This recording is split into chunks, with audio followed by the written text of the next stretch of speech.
Hal apa yang kebanyakan dilakukan oleh seorang diktator untuk melanggengkan kekuasaan itu? Kira-kira sebagai berikut. 1. Mereka melakukan taktik memecah belah masyarakat dengan opini dan segregasi pemisahan kelompok, kemudian melumpuhkan kebebasan berpikir kritis rakyat kepada penguasa dalam rangka ingin melanggengkan kekuasaannya.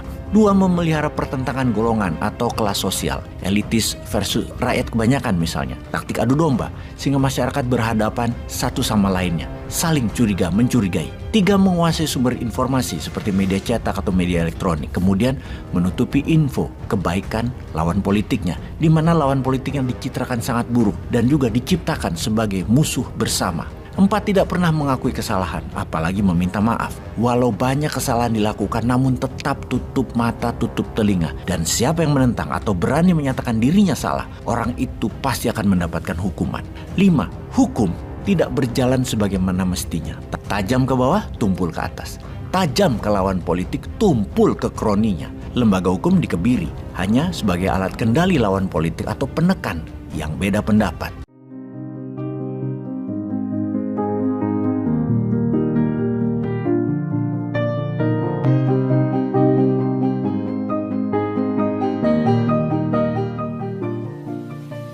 Pemimpin Indonesia ke depan perlu selalu dan banyak membaca buku-buku kelas dunia, terutama tentang geopolitik. Membaca buku ya, bukan menonton, apalagi nonton film mesum. Jangan ya. Ngomong-ngomong tentang buku, saya kemarin baru saja menemukan sebuah buku lama, buku tahun 2005-an, yang saya ingin narasikan kepada sahabat, yang mudah-mudahan bisa menjadi pelajaran bernegara. Judulnya Kisah Para Diktator, karya Jules Archer. Buku tersebut mengulas bagaimana sepak terjang para diktator di dalam memerintah. Baik kekuasaan itu didapat dengan cara demokratis atau pemilihan langsung ataupun melalui kudeta. Yang menarik, asal-usul seorang diktator itu tidak mengenal asalnya. Bisa saja berasal dari kalangan elit, bisa juga dari kalangan kampung yang deso. Secara ideologi, diktator juga bisa berasal dari kalangan kiri, sosialis atau komunis, maupun dari kalangan kanan, liberal atau demokratis. Semua sama saja, nggak ada urusannya sama asal lahir dan ideologinya. Intinya, tindakan diktator bisa dilakukan oleh siapa saja yang haus kekuasaan.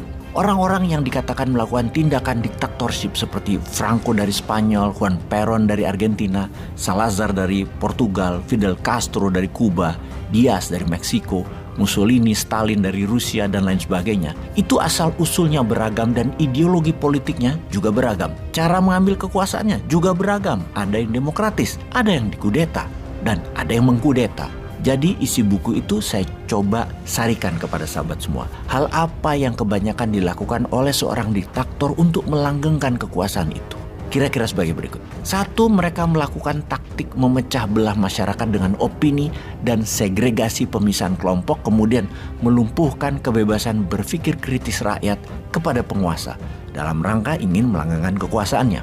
2. Memelihara pertentangan golongan atau kelas sosial, elitis versus rakyat kebanyakan misalnya. Taktik adu domba, sehingga masyarakat berhadapan satu sama lainnya, saling curiga mencurigai. 3. Menguasai sumber informasi seperti media cetak atau media elektronik, kemudian menutupi info kebaikan lawan politiknya, di mana lawan politik yang dicitrakan sangat buruk dan juga diciptakan sebagai musuh bersama. 4. Tidak pernah mengakui kesalahan, apalagi meminta maaf. Walau banyak kesalahan dilakukan, namun tetap tutup mata, tutup telinga. Dan siapa yang menentang atau berani menyatakan dirinya salah, orang itu pasti akan mendapatkan hukuman.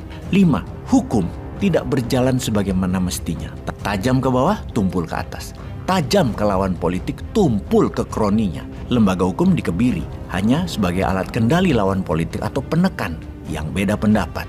Sahabat, setelah membaca buku tersebut untuk kedua kalinya, saya mengucap syukur alhamdulillah karena kita Indonesia tidak termasuk kategori tersebut, yaitu negara tidak dipimpin secara diktatorship ya. Mereka tidak haus jabatan penguasanya dan sangat peduli rakyat. Karena kalau ada kemiripan dalam 5 poin di atas, maka kita sebaiknya mendengar cerita tentang kisah keledai dan macan berikut ini. Pada suatu hari, keledai berkata, "Rumput itu biru." Macan pun menjawab, "Ya enggak lah, rumput itu hijau. Biru, hijau, biru, hijau." Mereka berdua saling berdebat.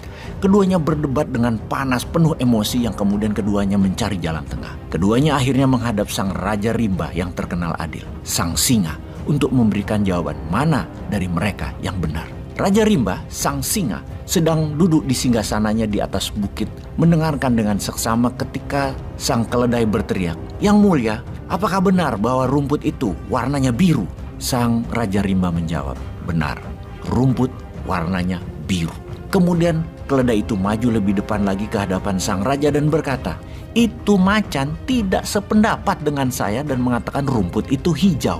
Padahal rumput itu biru. Mohon macan itu dihukum yang mulia." Kemudian sang raja mengumumkan, "Kamu macan dihukum 1 tahun penjara." Mendengar keputusan sang Raja Rimba, keledai bersorak sukacita, menari-nari sambil berkata, "Rumput itu biru." Macan dengan jantan menerima hukuman tersebut, namun tetap mempertanyakan keputusan sang Raja Rimba. "Yang mulia, kenapa saya dihukum? Bukankah rumput itu benar hijau warnanya?" Raja Rimba pun menjawab, "Benar adanya, rumput itu hijau." Kemudian sang raja meneruskan kalimatnya, "Sesungguhnya hukumanmu itu tidak ada hubungannya dengan apakah rumput itu warnanya hijau atau biru. Hukuman itu adalah untuk kamu yang gagah berani dan pintar. Mengapa kamu menghabiskan waktu berdebat tidak ada gunanya dengan keledai yang bodoh dan tukang mengeluh tersebut?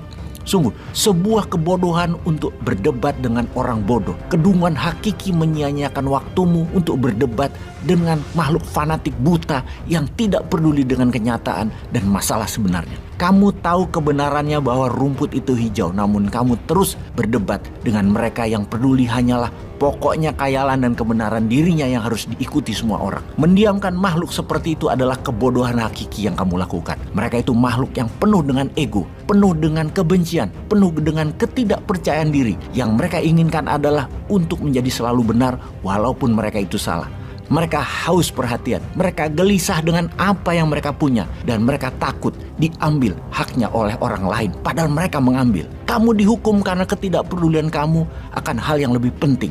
Kamu dihukum karena kepintaran kamu tertutup oleh teriakan orang bodoh dan ketutup makian makhluk pembenci. Padahal damai dan ketenangan hanya ada ketika kebenaran dan keadilan ditegakkan. Yang semua ini tidak akan terjadi kalau kamu hanya berargumen dengan makhluk bodoh dan mendiamkan perilakunya yang haus perhatian dan ketidakamanan dirinya. Kau diamkan.